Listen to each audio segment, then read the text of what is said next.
Hi mateys. I'm just going to show you quickly how's the oil change procedure. I already drained it. I already drained the oil. We have on the rocket 3 draining bolts, and you have to remove all 3, otherwise you still have oil in the crankcase, and that is no good. So if you go under the bike,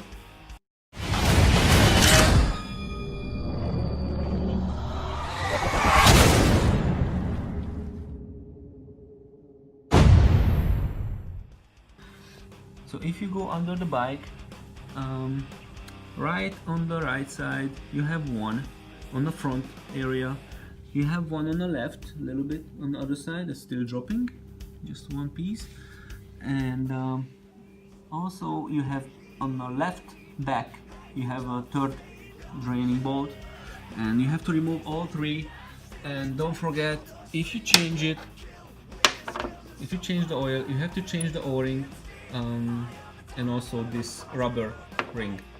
This is come off, but anytime you change the oil, you really recommend to replace this ring, because this is aluminum, and if you use it once, you just stretch it, and if you use it again, you can, but you most likely going to see this. You see this will going to drop a little bit, and you don't want that. So every time you change oil, you do replace the rings too, the washers.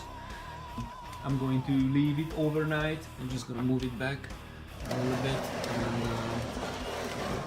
if any other more drop comes, and also I'm going to remove the oil filter.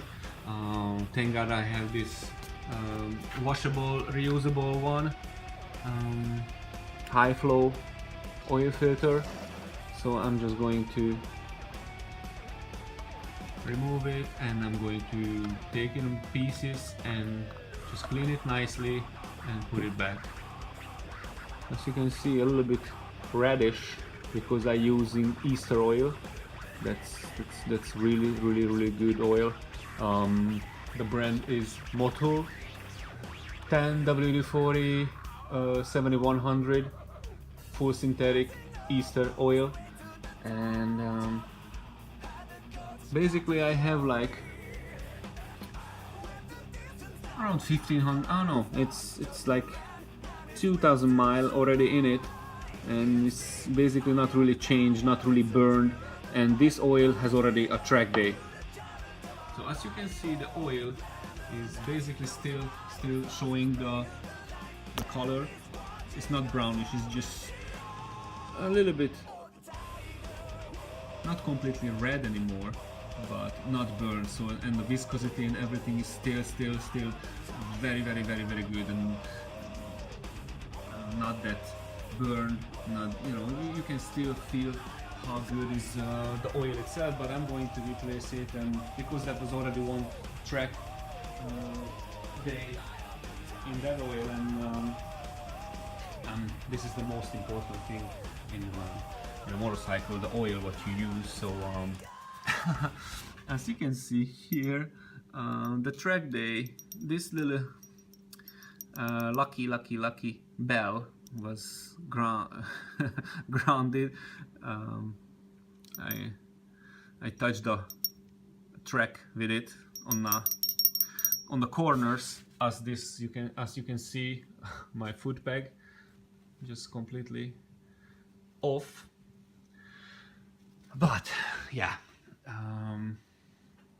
so I'm going to, the next step, going to clean this, and I'm going to put it back. I'm going to get a new ring for this one, and just put it back, and filling up with, for my best information, if you do full drain everything, that's gonna be 7 quart oil required. But I always check it, filling up like 5 or 6 quart, and then I'm going to check it, start up the bike, let it run for 5-10 seconds, shut it off, and I'm going to check the dipstick, what is the level, and I'm just going to just walk around a little bit. And so if you needed more, yes, definitely try not to go completely on the maximum what is the dipstick shows, because on my bike, if I'm going on a completely max, behind this little piece, behind this little metal, I have the crank breather. That's a little filter. But if you go on a maximum, so that means the crankcase is basically full of oil, and the breather can push out a little oil, and I don't really like it. I have a few dropped few times, but if I'm go lower than the minimum, you know, here's the middle. I think it's better if I just show you guys. I have this kind of gauge with dipstick with temperature gauge. So as you can see, we have a 2-line, and basically on the cars I always go on the maximum, but if I go on the maximum with the bike, I felt after a ride and just shut off the bike and put it back to the garage, and I always saw just a few drop, because that few drop just came out from the breather and just, you know, coming down in the engine case, and as you can see it's still wet, and it was always dry before, but last time I filled it up and I have this, you know, oily end, and that was never happened before, but that was my bad, because I just completely filled up on a maximum. So now that's I'm going to try. I'm just going to go on the middle. I'm just going on the middle or a little bit above the middle, and then most likely I'm going to solve the problem. I asked many other my friends who just recommend this. Just try not to completely fill up on the maximum, because that's most likely on the problem. But okay, guys, as you can see, this is already used washer, and that's why Triumph and basically all manufacturer required or highly recommending replacing the washers. In this case we're talking about 3, and if you have a Triumph, you know it's not really a cheap, it's $5-6 each, and you need 3, and if you're in a rush, or just, you know, it's all 3s, you know, it's already marked, and if you want to use it again, most likely going to be leaking, because already stretched and tightened once, and this is one-time use only. But I can show you guys a little hack or a little trick. If for some reason the Triumph dealership is closed, you cannot get new one, and you're in a rush to change the oil, and just simply hold on a flat surface a sanding paper. In this case I'm using a 400 grit sanding paper, and you can make it nice and smooth again. The surface is gonna be smooth.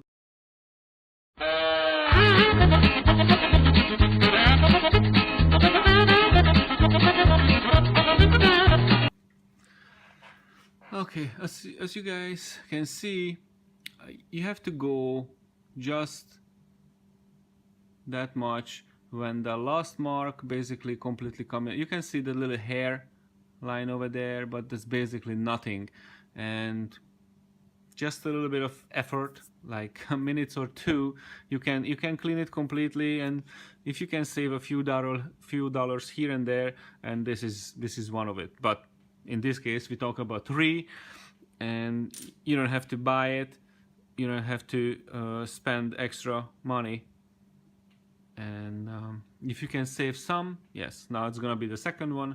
I'm going to clean it nicely, and as you can see, this is going to the back. I dropped it, yeah. I dropped it, and this is going to the back drain. This is going to the left, and try not to mix it together, even though this looks same and most likely completely same, but this tied it back several times in the same hole, and try to keep it that way. I don't think going to be affect anything, but I always do. If I remove the bolts from there, I always put it back in the same place. And you know, this is completely different, so you cannot even mix it together. But just a little extra information. Now I'm going to send that one what I just dropped, and here it is.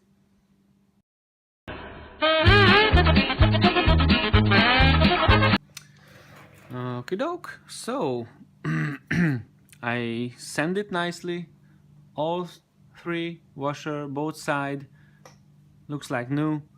And now just need to install them back. Only one thing, this O-ring need to be taken off and change. Luckily I have many O-rings and a full box full of it, different size of O-rings, diameter and thickness, everything. So I'm going to choose what is absolutely the same size, what I can fit over here. This is an important O-ring what you definitely have to change every oil change. But with these three washers I saved, like I said before, like $15, and that's a full of gas tank if you ask me. And if I can fill up this baby once and I can ride more, yes, I'm going to save that $15. And that was it. Alright guys, so that was basically how's the oil draining and what you have to do with the washers. Install them back. Usually I always wait overnight, let the bike sit, drain the last drop of old burned oil, and then the following day I'm going to just fill it up. I already cleaned the air filter. I already cleaned the washable filter. I can highly recommend. That's a really good idea, and also looks really good on the bike. And it's a billet aluminum. Also helps cool the oil a little bit, because originally the Rocket has the oil filter and that's a little extra cap on it. So that's not really a cooling option for that oil filter, and I'm going to fill her up with